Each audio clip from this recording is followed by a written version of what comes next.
ನಿಮ್ಮ ಜೀವನದಲ್ಲಿ ಅದೇ ಸಮಸ್ಯೆ ಮತ್ತೆ ಮತ್ತೆ ಬರ್ತಾ ಇದೆಯಾ? ಸಂಬಂಧಗಳಲ್ಲಿ ನೋವು, ಹಣದ ಸಮಸ್ಯೆಗಳು, ಆತ್ಮವಿಶ್ವಾಸದ ಕೊರತೆ, ಎಷ್ಟೇ ಪ್ರಯತ್ನ ಮಾಡಿದ್ರೂ ಫಲಿತಾಂಶ ಬರದೇ ಇರೋದು. ಕೆಲವೊಮ್ಮೆ ನಾವು ಈ ಸಮಸ್ಯೆಗಳನ್ನು ಇವತ್ತಿನ ಪರಿಸ್ಥಿತಿಗೆ ಸಂಬಂಧಿಸ್ತೀವಿ ಅಲ್ವಾ? ಆದರೆ ಒಂದು ಪ್ರಶ್ನೆ, ಈ ಸಮಸ್ಯೆಗಳು ನಿಜವಾಗ್ಲೂ ಇವತ್ತು ಶುರುವಾಗಿರೋದಾ ಅಥವಾ ಅವುಗಳ ಬೇರು ನಮ್ಮ ಬಾಲ್ಯದಲ್ಲಿದೆಯಾ? ಇದು ನಾನು ಹೇಳುವಂಥ ವಿಷಯ.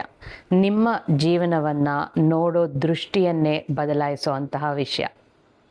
ನಮಸ್ಕಾರ ಸ್ನೇಹಿತರೆ, ನಾನು ತ್ರಿವೇಣಿ. Welcome to ಸ್ಥೈರ್ಯ. ನಮ್ಮ ಸ್ಥೈರ್ಯಗೆ ನಿಮ್ಮೆಲ್ಲರ ಹೃತ್ಪೂರ್ವಕವಾದ ಸ್ವಾಗತ.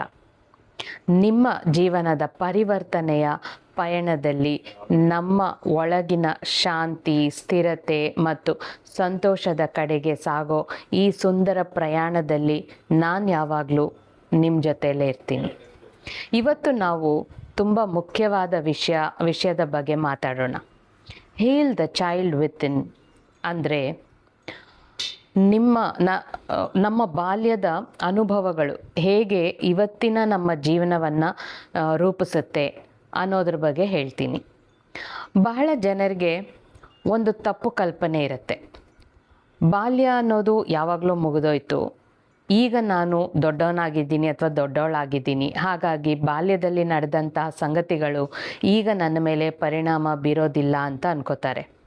ಆದರೆ ಸತ್ಯ ಏನು ಅಂದರೆ, ಬಾಲ್ಯದಲ್ಲಿ ನಡೆದಂತಹ ಘಟನೆಗಳು ಮರೆಯಾಗಿ ಹೋಗಬಹುದು, ಆದರೆ ಅವುಗಳಿಂದ ಹುಟ್ಟಿರೋ ಭಾವನೆಗಳು ನಮ್ಮ ಸಬ್ಕಾನ್ಷಿಯಸ್ ಮೈಂಡ್ನಲ್ಲಿ ಉಳ್ಕೊಂಡಿರುತ್ತೆ. ಒಂದು ಮಗು ಮತ್ತೆ ಮತ್ತೆ ಟೀಕೆಗೆ ಒಳಗಾಗಿದ್ದಾಗ, ಚಿಕ್ಕ ಮಗು ಇದ್ದಾಗ, ಅದರ ಒಳಗೆ ನಾನು ಸಾಕಾಗೋದಿಲ್ಲ ಅನ್ನೋವಂಥ ನಂಬಿಕೆ ಬೆಳ್ಕೊಂಡಿರುತ್ತೆ. ಒಂದು ಮಗು ಕಡೆಗಣಿಸಲ್ಪಟ್ಟಿದ್ರೆ ನನ್ನನ್ನು ಯಾರೂ ಅರ್ಥ ಮಾಡ್ಕೊಳ್ಳೋದಿಲ್ವಾ ಅನ್ನೋ ನಂಬಿಕೆ ಬೆಳ್ಕೊಳ್ಳುತ್ತೆ ಆ ಮಗುವಿನ ಒಳಗೆ. ಒಂದು ಮಗು ರಿಜೆಕ್ಟ್ ಆಗಿದ್ದರೆ ನಾನು ಪ್ರೀತಿಗೆ ಅರ್ಹನಲ್ಲ ಅನ್ನೋ ಭಾವನೆ ಒಳಗೆ ರೂಪುಗೊಳ್ಳುತ್ತೆ. ಈ ಮಗು ನಂತರ ದೊಡ್ಡದಾಗಿ ಬೆಳೀತಾ ವಯಸ್ಸು ಆದಷ್ಟು ಅದರ ನಂಬಿಕೆಗಳು ಒಳಗೇ ಉಳ್ಕೊಂಡಿರುತ್ತೆ. ಅದರ ನಂತರ ಅದು ರಿಲೇಷನ್ಶಿಪ್ನಲ್ಲಿ ಕಾಣಿಸ್ಕೊಳ್ಳುತ್ತೆ, ಕೆರಿಯರ್ನಲ್ಲಿ ಕಾಣಿಸ್ಕೊಳ್ಳುತ್ತೆ, ಆರೋಗ್ಯದ ವಿಷಯದಲ್ಲಿ ಕಾಣಿಸ್ಕೊಳ್ಳುತ್ತೆ, ಹಣದ ವಿಷಯದಲ್ಲಿ ಕಾಣಿಸ್ಕೊಳ್ಳುತ್ತೆ, ಆತ್ಮವಿಶ್ವಾಸದಲ್ಲಿ ಕಾಣಿಸ್ಕೊಳ್ಳುತ್ತೆ. ನಮ್ಮ ಹಿಂದಿನ ವಿಡಿಯೋದಲ್ಲಿ ನಾವು ಈ ಥರ ಭಯಗಳನ್ನು ರಿಲೀಸ್ ಮಾಡುವಂಥ ಮೂಲಾಧಾರ ಚಕ್ರದ ಬಗ್ಗೆ ಮಾತಾಡಿದ್ವಿ. ಹೊಪನೊಪನು ಮೂಲಕ ಮೂಲಾಧಾರ ಚಕ್ರನ ಹೇಗೆ ಹೀಲ್ ಮಾಡ್ಬೋದು ಅನ್ನೋದ್ರ ಬಗ್ಗೆ ನಾನು ತಿಳಿಸ್ಕೊಟ್ಟಿದ್ದೀನಿ ನಿಮಗಲ್ಲಿ. ಮೂಲಾಧಾರ ಚಕ್ರ ಅಂದ್ರೇ ಅಲ್ಲಿ ಸುರಕ್ಷತೆ, ಆಮೇಲೆ ಸೆಕ್ಯೂರಿಟಿ, ಬಿಲಾಂಗಿಂಗ್, ಜೀವನದಲ್ಲಿ ನಾನು ಸುರಕ್ಷಿತವಾಗಿದ್ದೇನೆ ಅನ್ನೋ ಭಾವನೆ. ಆದರೆ ಆ ಸೇಫ್ಟಿ ಮತ್ತು ಬಿಲಾಂಗಿಂಗ್ ಅನ್ನೋ ಭಾವನೆಗೆ ಮೊದಲು ಅಡಿಪಾಯ ಹಾಕೋದು ನಮ್ಮ ಬಾಲ್ಯದಲ್ಲೇ. ಆದ್ದರಿಂದ ಮೂಲಾಧಾರ ಚಕ್ರ ಹೀಲಿಂಗ್ ಮತ್ತು ಇನ್ನರ್ ಚೈಲ್ಡ್ ಹೀಲಿಂಗ್ ಒಂದಕ್ಕೊಂದು ತುಂಬ ಆಳವಾಗಿ ಸಂಬಂಧಿಸಿದೆ. ಇದನ್ನು ಇನ್ನೂ ಸುಲಭವಾಗಿ ಇವತ್ತು ಅರ್ಥ ಮಾಡ್ಕೊಳ್ಳೋಣವಾ? ಹೇಗೆ ಅಂದರೆ, ಈಗ ನಿಮ್ಮ ಮೊಬೈಲ್ ಇದೆ, ಆ ಮೊಬೈಲ್ನಲ್ಲಿ ಕೆಲವೊಂದು ಆ್ಯಪ್ಸ್ ಬ್ಯಾಕ್ಗ್ರೌಂಡಲ್ಲಿ ರನ್ ಆಗ್ತಾ ಇರುತ್ತೆ ಅಲ್ವಾ? ನಾವು ಅವುಗಳನ್ನು ನೋಡ್ತೀವ? ಪ್ರತಿಯೊಂದು ಆ್ಯಪ್ ಎಷ್ಟು ಓಪನ್ ಮಾಡಿದ್ದೀವಿ ಅಂತ ನೋಡಲ್ಲ. ಹಿಂದೆ ಆ್ಯಪ್ಸ್ ರನ್ ಆಗ್ತಾ ಇದ್ದಾಗ ಏನಾಗುತ್ತೆ, ಬ್ಯಾಟ್ರಿ ಬಳಸ್ಕೊಳ್ತಾ ಇರುತ್ತೆ. ಅದೇ ರೀತಿ ನಮ್ಮ ಬಾಲ್ಯದಲ್ಲಿ ಸಾಲ್ವ್ ಆಗದೇ ಇರುವಂಥ ಎಮೋಷನ್ಸ್ ಕೂಡ ಬ್ಯಾಕ್ಗ್ರೌಂಡ್ನಲ್ಲಿ ರನ್ ಆಗ್ತಾ ಇರುತ್ತೆ. ನಮಗೆ ಗೊತ್ತಾಗ್ದೇನೆ ನಮ್ಮ ಆಲೋಚನೆಗಳು, ನಮ್ಮ ಫೀಲಿಂಗ್ಸು ಮತ್ತು ನಮ್ಮ ನಿರ್ಧಾರಗಳು ಎಲ್ಲದರ ಮೇಲೆ ಇನ್ಫ್ಲೂಯೆನ್ಸ್ ಮಾಡುತ್ತೆ. ಇತ್ತೀಚೆಗೆ ನನ್ನ ಹತ್ರ ಒಬ್ಬರು ಕ್ಲೈಂಟ್ ಬಂದಿದ್ದರು. ಅವರಿಗೆ ತಮ್ಮ ವೈಫು ಮತ್ತು ಮಕ್ಕಳು ಅವ್ರ ಜೊತೆ ಕನೆಕ್ಷನ್ನೇ ಬರ್ತಾ ಇರಲಿಲ್ಲ. ಅವರ ಫ್ಯಾಮ್ಲಿಗೋಸ್ಕರ ತುಂಬ ಕಷ್ಟಪಡ್ತಿದ್ರು, ಎಲ್ಲ ಮಾಡ್ತಿದ್ರು, ತುಂಬ ಜವಾಬ್ದಾರಿಯುತವಾಗಿದ್ದರು, ತುಂಬ ಕೇರ್ ಮಾಡ್ತಾ ಇರುವಂಥ ವ್ಯಕ್ತಿ. ಆದರೆ ವಿಚಿತ್ರ ಏನಂದರೆ ಅವ್ರು ಏನೇ ಮಾಡಿದ್ರೂ ಅವ್ರ ಫ್ಯಾಮ್ಲಿಯವರು ಅದನ್ನು ತಪ್ಪಾಗೇ ಅರ್ಥ ಮಾಡ್ಕೊಳ್ತಾ ಇದ್ರು, ಇವರನ್ನು ಯಾವಾಗಲೂ ದೂಷಿಸ್ತಾ ಇದ್ರು. ಅವ್ರಿಗೆ ತುಂಬ ನೋವಾಗ್ತಾ ಇತ್ತು. ಅವರು ನನ್ನ ಹತ್ರ ಬಂದು ಹೇಳ್ಕೊಂಡ್ರು, ಮೇಡಮ್ ನಾನು ಇಷ್ಟು ಮಾಡ್ತಾ ಇದ್ರು ನನ್ನ ಹೆಂಡತಿ ಮತ್ತು ನನ್ನ ಮಕ್ಕಳು ನನ್ನನ್ನು ಅರ್ಥನೇ ಮಾಡ್ಕೊಳ್ತಾ ಇಲ್ಲ. ನಾನು ಅವಾಗ ಆ ಥರ ಹೇಳಿದಾಗ ನಾನು ಅವರ ಹಿಸ್ಟ್ರಿ ತಗೊಂಡೆ. ಅವರ ಬಾಲ್ಯದಿಂದ ಹೋಗಿ ಏನಾಯಿತು ಅವರ ಬಾಲ್ಯದ ಬಗ್ಗೆ ಹೇಳಿ ಅಂತ ಕೇಳಿದೆ. ಆ ವ್ಯಕ್ತಿಗೆ ಅವರ ಪೇರೆಂಟ್ಸ್ ಜೊತೆ ರಿಲೇಷನ್ಶಿಪ್ಪು ಅಷ್ಟು ಚೆನ್ನಾಗಿರಲಿಲ್ಲ.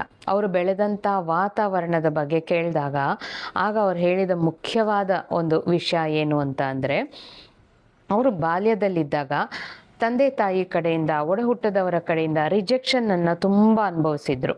ಅಂದರೆ ಯಾರೂ ಇವರನ್ನು ಕೇರೆ ಮಾಡ್ತಾ ಇರಲಿಲ್ಲ. ಅವರಿಗೆ ಹಲವಾರು ಸಂದರ್ಭಗಳಲ್ಲಿ ತಾವು ಸ್ವೀಕಾರವಾಗ್ತಾ ಇಲ್ಲ ಅನ್ನೋ ಭಾವನೆ ಬರ್ತಾ ಇತ್ತು. ಆ ನೋವು ವರ್ಷಗಳ ಕಾಲ ಅವರ ಒಳಗೆ ಉಳ್ಕೊಂಡಿತ್ತು. ಅವರಿಗೆ ಅದರ ಅರಿವು ಕೂಡ ಇರಲಿಲ್ಲ, ಆದರೆ ಸಬ್ಕಾನ್ಷಿಯಸ್ ಮೈಂಡ್ ಅದನ್ನು ಹಿಡಿದಿಟ್ಕೊಂಡಿತ್ತು. ಸೊ ನಂತರ ಅವರು ದೊಡ್ಡವರಾದ ಮೇಲೆ ಕೂಡ ಅದೇ ರಿಜೆಕ್ಷನ್ ಲೆನ್ಸ್ ಮೂಲಕ ಜೀವನವನ್ನು ನೋಡ್ತಾ ಇದ್ದಾರೆ. ಯಾರಾದರೂ ಏನಾದರೂ ಹೇಳಿದ್ರೆ ಸಾಕು ಅದನ್ನು ರಿಜೆಕ್ಷನ್ ಅಂತ ಅರ್ಥ ಮಾಡ್ಕೊಳ್ತಾ ಇದ್ದಾರೆ. ಯಾಕೆಂದರೆ ಅವರ ಒಳಗೆ ಅದೇ ಇದೆ ಅಲ್ವಾ. ಯಾರಾದರೂ ಬ್ಯುಸಿ ಇದ್ದರೆ ಅವರು ನನ್ನನ್ನು ಇಷ್ಟಪಡೋದಿಲ್ಲ ಅಂತ ಇವರೇ ಅಂದ್ಕೊಂಬಿಡ್ತಾರೆ. ಯಾಕೆಂದರೆ ಅವ್ರ ಒಳಗೆ ಇರೋದು ಅದೇ ಅಲ್ವಾ. ಸೊ ನಾನು ಸೆಷನ್ಸ್ ತಗೊಂಡಾಗ ಅವರ ಚೈಲ್ಡ್ಹುಡ್ ರಿಜೆಕ್ಷನ್ ಫೀಲಿಂಗ್ ಮೇಲೆ ಕೆಲಸ ಮಾಡಿದೆ. ಹೋಪನೋಪನೋ ಮಾಡಿಸ್ದೆ, ಅಡ್ವಾನ್ಸ್ಡ್ ಹೋಪನೋಪನೋ ಹೀಲಿಂಗ್ ಎಲ್ಲ ಮಾಡಿಸಿ ಅವರ ಇನ್ನರ್ ಚೈಲ್ಡನ್ನ ಕ್ಲೆನ್ಸ್ ಮಾಡಿ, ಎಮೋಷ್ನಲ್ ರಿಲೀಸ್ ಟೆಕ್ನಿಕ್ಸ್ ಎಲ್ಲ ಯೂಸ್ ಮಾಡಿ, ಇಷ್ಟೆಲ್ಲ ಮಾಡಿ ನಿಧಾನವಾಗಿ ಆ ಹಳೆ ನೋವು ಕರಗೋದಕ್ಕೆ ಶುರುವಾಯಿತು. ಇಷ್ಟೆಲ್ಲ ಮಾಡಿದ್ಮೇಲೆ, ಎಲ್ಲ ಟೂಲ್ಸ್ ಆ್ಯಂಡ್ ಟೆಕ್ನಿಕ್ಸ್ ಯೂಸ್ ಮಾಡಿದ್ಮೇಲೆ ಇವತ್ತು ಅವರು ಅವರ ಫ್ಯಾಮಿಲಿ ಜೊತೆ ತುಂಬ ಸಂತೋಷವಾಗಿದ್ದಾರೆ. ಹೇಗಿದ್ದೀರಾ ಅಂತ ಕೇಳೋ ಅವಶ್ಯಕತೆಯೇ ಇಲ್ಲ. ಕನೆಕ್ಷನ್ ಇಂಪ್ರೂವ್ ಆಗಿದೆ. ಎಲ್ಲರೂ ಇವರನ್ನು ಅರ್ಥ ಮಾಡ್ಕೋತಾ ಇದ್ದಾರೆ. ರಿಲೇಷನ್ಶಿಪ್ನಲ್ಲಿ ಒಂದು ಸುಂದರವಾದ ಅನುಭವನ ಅನುಭವಿಸ್ತಾ ಇದ್ದಾರೆ. ಹೊರಗಿನ ಜನರು ಕೂಡ ಬದಲಾಗಿದ್ದಾರೆ ಅಂತ ಅನ್ನಿಸ್ತಾ ಇದೆ ಅವರಿಗೆ. ಮೊದಲು ಒಳಗಿನ ಗಾಯನ ನಾವು ಹೀಲ್ ಮಾಡ್ಕೋಬೇಕು. ಅದು ಕೇವಲ ಅವರ ಕತೆ ಮಾತ್ರ ಅಲ್ಲ ಸ್ನೇಹಿತರೆ, ಬಹಳ ಜನರ ಕತೆ ಇದು. ಕೆಲವರು ಚೈಲ್ಡ್ಹುಡ್ಡಲ್ಲಿ, ಬಾಲ್ಯದಲ್ಲಿ ರಿಜೆಕ್ಷನ್ ಅನ್ನೋದನ್ನು ಹೊತ್ಕೊಂಡು ಬದುಕ್ತಾ ಇರ್ತಾರೆ. ಕೆಲವರು ಅಬ್ಯಾಂಡನ್ಮೆಂಟನ್ನು ಹೊತ್ಕೊಂಡು ಬದುಕ್ತಾ ಇರ್ತಾರೆ. ಇನ್ನು ಕೆಲವರು ಕಂಪ್ಯಾರಿಸನ್ ಅನ್ನೋ ನೋವಿನಿಂದ ಬದುಕ್ತಾ ಇರ್ತಾರೆ. ಕೆಲವರು ನಾನು ಸಾಕಾಗಲ್ಲ ಅನ್ನೋ ನಂಬಿಕೆಯಿಂದ ಬದುಕ್ತಾ ಇರ್ತಾರೆ. ಮತ್ತು ಆ ಕಾರಣದಿಂದನೇ ಮ್ಯಾನಿಫೆಸ್ಟೇಷನ್ ಕೂಡ ಅನೇಕರಿಗೆ ಕೆಲಸ ಮಾಡೋದಿಲ್ಲ. ಯಾಕೆಂದರೆ ಮ್ಯಾನಿಫೆಸ್ಟೇಷನ್ ಅಂದರೆ ಕೇವಲ ಅಫರ್ಮೇಷನ್ಸ್, ವಿಜುವಲೈಸೇಷನ್ಸ್ ಮಾತ್ರ ಅಲ್ಲ. ಮ್ಯಾನಿಫೆಸ್ಟೇಷನ್ಸ್ ಅಂದರೆ ಅದು ನಮ್ಮ ಎನರ್ಜಿ, ನಮ್ಮ ಒಳಗಿನ ಒಂದು ಸ್ಥಿತಿ, ನಮ್ಮ ಸಬ್ಕಾನ್ಷಿಯಸ್ ನಂಬಿಕೆಗಳು, ನಮ್ಮ ನರ್ವಸ್ ಸಿಸ್ಟಮ್. ನಮ್ಮೊಳಗೆ ರಿಜೆಕ್ಷನ್ ಇದ್ದಾಗ ನಾವು ನಮಗೆ ಗೊತ್ತಿಲ್ಲದೇನೆ ರಿಜೆಕ್ಷನ್ನ ಎಕ್ಸ್ಪೀರಿಯನ್ಸ್ ಮಾಡ್ತಾ ಇರ್ತೀವಿ. ಆ ರಿಜೆಕ್ಷನ್ ಅನ್ನೋದನ್ನೇ ಅಟ್ರ್ಯಾಕ್ಟ್ ಮಾಡ್ತಾ ಇರ್ತೀವಿ. ನಮ್ಮ ಒಳಗೆ ಭಯ ಅನ್ನೋದಿದ್ದಾಗ ಭಯಕ್ಕೆ ಸಂಬಂಧಿಸಿದಂತಹ ಅನುಭವಗಳನ್ನೇ ನಾವು ಅಟ್ರ್ಯಾಕ್ಟ್ ಮಾಡ್ತಾ ಇರ್ತೀವಿ. ಇದರಿಂದ ಹೀಲಿಂಗ್ ಮತ್ತು ಮ್ಯಾನಿಫೆಸ್ಟೇಷನ್ ಒಂದೇ ನಾಣ್ಯದ ಎರಡು ಮುಖಗಳು. ಈಗ ಒಂದು ಚಿಕ್ಕ ಹೀಲಿಂಗ್ ಎಕ್ಸ್ಪೀರಿಯನ್ಸನ್ನು ಮಾಡ್ಕೊಳ್ಳೋಣವಾ? ಸೊ ಹೇಗಿದ್ದೀರೋ ಹಾಗೆ ಆರಾಮಾಗಿ ಕಂಫರ್ಟಬಲ್ ಆಗಿರೋ ಹಾಗೆ ಕೂತ್ಕೊಳ್ಳಿ. ಒಂದು ಆಳವಾದ ಉಸಿರನ್ನು ತಗೊಳ್ಳಿ.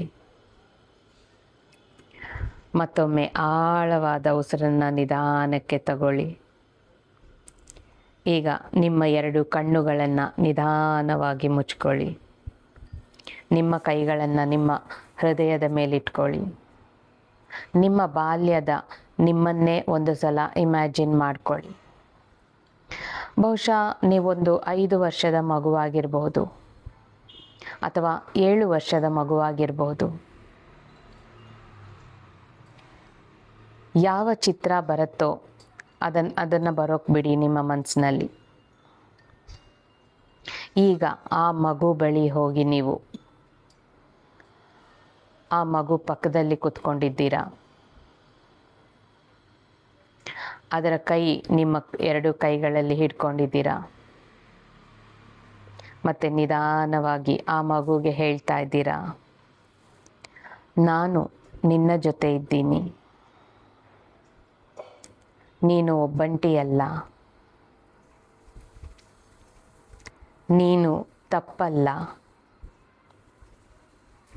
ನೀನು ಪ್ರೀತಿಗೆ ಅರ್ಹ, ನೀನು ಸ್ವೀಕಾರಕ್ಕೆ ಅರ್ಹ, ನೀನು ಸಾಕು. ಈ ಮಾತುಗಳನ್ನು ಹೃದಯದಿಂದ ಅನುಭವಿಸಿ ಹೇಳಿ. ಮತ್ತೊಂದು ಆಳವಾದ ಉಸಿರನ್ನು ತಗೊಳ್ಳಿ. ನಿಧಾನವಾಗಿ ನಿಮ್ಮ ಕಣ್ಣುಗಳನ್ನು ತೆಗೆಯಿರಿ. ಈ ರೀತಿಯಾದ ಹೀಲಿಂಗ್ ಪ್ರಾಕ್ಟೀಸಸ್ ಜೀವನದಲ್ಲಿ ಅದ್ಭುತವಾದ ಬದಲಾವಣೆಗಳನ್ನು ತಗೊಂಬರುತ್ತೆ. ಇವಾಗಲೇ ನಿಮ್ಗೆ ಏನು ಅನ್ನಿಸ್ತು ಈ ಥರ ಮಾಡಿಕೊಂಡಾಗ? ಸೊ ಅದಕ್ಕೆ ನಾನು ಜೂನ್ 19, 20 ಮತ್ತು 21 ಈ 3 ದಿನ ಒಂದು ವಿಶೇಷವಾದ ವರ್ಕ್ಶಾಪನ್ನು ನಡೆಸ್ತಾ ಇದ್ದೀನಿ. ಅದರ ಹೆಸರು ಹೀಲ್ ದ ಚೈಲ್ಡ್ ವಿತಿನ್ ಅಂತ. ಈ ವರ್ಕ್ಶಾಪ್ನಲ್ಲಿ ನಾನು ಚೈಲ್ಡ್ಹುಡ್ ಗಾಯಗಳು ಆಗಿರುವಂಥ ನಿಮಗೆ ಹೇಗಾಗಿದೆ ಅನ್ನೋದನ್ನು ಗುರುತಿಸೋ ಹಾಗೆ ಮಾಡ್ತೀನಿ. ರಿಜೆಕ್ಷನ್, ಅಬ್ಯಾಂಡನ್ಮೆಂಟ್, ನೀವು ಎಲ್ಲಿ ಯಾರಿಗೂ ಕಾಣಿಸ್ಕೊಳ್ತಾ ಇಲ್ಲ, ಯಾರೂ ನಿಮ್ಮನ್ನು ಕೇಳಿಸ್ಕೊಳ್ತಾ ಇಲ್ಲ, ಸೆಲ್ಫ್ ವರ್ತ್ ಇಶ್ಯೂಸು, ಈ ಥರ ಇವುಗಳ ಮೂಲವನ್ನು ಅರ್ಥ ಮಾಡ್ಕೊಳ್ಳೋ ಹಾಗೆ ಮತ್ತು ಅವುಗಳನ್ನು ಹೀಲ್ ಮಾಡೋದು ಹೇಗೆ ಅನ್ನೋದನ್ನು ಪ್ರಾಕ್ಟಿಕಲ್ಲಾಗಿ ಕಲಿಯೋ ಹಾಗೆ ನೀವು ಮಾಡ್ತೀನಿ. ನಿಮ್ಮ ಜೀವನದಲ್ಲಿ ರಿಪೀಟ್ ಆಗ್ತಾ ಇರೋ ಪ್ಯಾಟರ್ನ್ಗಳಿಂದ ಹೊರಗೆ ಬರಬೇಕು ಅಂತ ನಿಮಗೆ ಅನ್ನಿಸ್ತಾ ಇದ್ದರೆ ಈ ವರ್ಕ್ಶಾಪ್ ನಿಮಗೆ ತುಂಬ ಉಪಯುಕ್ತವಾಗಬಹುದು. ವಿವರಗಳು ಡಿಸ್ಕ್ರಿಪ್ಷನ್ನಲ್ಲಿದೆ. ಕೊನೆಯದಾಗಿ ಒಂದು ವಿಷಯ, ನೀವು ಮುರಿದೋಗಿಲ್ಲ, ನಿಮ್ಮ ಹೃದಯ ಮುರಿದೋಗಿಲ್ಲ, ನಿಮ್ಮಲ್ಲಿ ಇನ್ನೂ ಏನೂ ತಪ್ಪಾಗಿಲ್ಲ, ನಿಮ್ಮ ಒಳಗೆ ಇನ್ನೂ ಹೀಲ್ ಆಗಬೇಕಾಗಿರುವಂಥ ಕೆಲವು ಹಳೆಯ ನೋವುಗಳು ಇದೆ ಅಷ್ಟೆ. ಮತ್ತು ಒಳ್ಳೆಯ ಸುದ್ದಿ ಏನು ಅಂತ ಅಂದರೆ ಅವುಗಳನ್ನು ನಾವು ಹೀಲ್ ಮಾಡ್ಕೋಬಹುದು. ಇವತ್ತು ನೀವಿರೋ ಸ್ಥಿತಿಯಲ್ಲಿ ಜೀವನ ಪೂರ್ತಿ ಇರಬೇಕು ಅನ್ನೋ ರೂಲೇನಿಲ್ಲ. ಬದಲಾವಣೆ ಸಾಧ್ಯ, ಹೀಲಿಂಗ್ ಸಾಧ್ಯ, ಸಂತೋಷ ಕೂಡ ಸಾಧ್ಯ, ಪ್ರೀತಿ ಕೂಡ ಸಾಧ್ಯ. ಈ ಪ್ರಯಾಣದಲ್ಲಿ ನಾನು ನಿಮ್ಮ ಜೊತೆ ಇದ್ದೀನಿ. ಈ ವಿಡಿಯೋ ನಿಮಗೆ ಇಷ್ಟ ಆಯಿತು ಅಂದರೆ ಲೈಕ್ ಮಾಡಿ.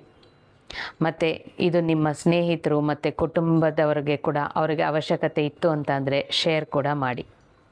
ನಮ್ಮ ವಾಟ್ಸಪ್ ಕಮ್ಯುನಿಟಿಗೆ ಜಾಯಿನ್ ಆಗಿ, ಅಲ್ಲಿ ನಿಮಗೆ ಡೈಲಿ ಅಫರ್ಮೇಷನ್ ಸಿಗುತ್ತೆ.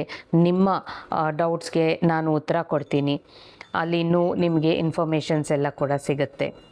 ಅಷ್ಟೇ ಅಲ್ಲದೆ ನಿಮಗೆ 1-to-1 ಇಂಡಿವಿಜುವಲ್ ಸೆಷನ್ಸ್ ತಗೋಬೇಕು, ಹೀಲಿಂಗ್ ಸೆಷನ್ಸ್ ಅಂತ ಅಂದರೆ ಕೂಡ ವಾಟ್ಸಪ್ಪಲ್ಲಿ ಬಂದು ಕೇಳ್ಬೋದು. ಸೊ ಈ ಥರದ್ದೆಲ್ಲ ನಿಮಗೆ ಮಿಸ್ ಮಾಡಬಾರ್ದು ಅಂದರೆ ನಮ್ಮ ವಾಟ್ಸಪ್ ಕಮ್ಯುನಿಟಿಗೆ ಬನ್ನಿ. ಈಗ ಕಾಮೆಂಟ್ನಲ್ಲಿ ನನಗೆ ಒಂದು ವಿಷಯ ಹೇಳಿ. ನಿಮ್ಮ ಇನ್ನರ್ ಚೈಲ್ಡ್ಗೆ ನೀವು ಇವತ್ತು ಒಂದು ಮಾತು ಹೇಳಬೇಕು ಅಂತ ಅಂದರೆ ಏನು ಹೇಳ್ತೀರಾ? ಯಾವ ಮಾತನ್ನು ಹೇಳ್ತೀರಾ? ನಿಮ್ಮ ಉತ್ತರವನ್ನು ನಾನು ಓದೋಕ್ಕೆ ಇಷ್ಟಪಡ್ತೀನಿ. ಸೊ ಮುಂದಿನ ವಿಡಿಯೋದಲ್ಲಿ ಮತ್ತೆ ಭೇಟಿಯಾಗೋಣ. ನಮಸ್ಕಾರ ಸ್ನೇಹಿತರೆ. Thank you so much.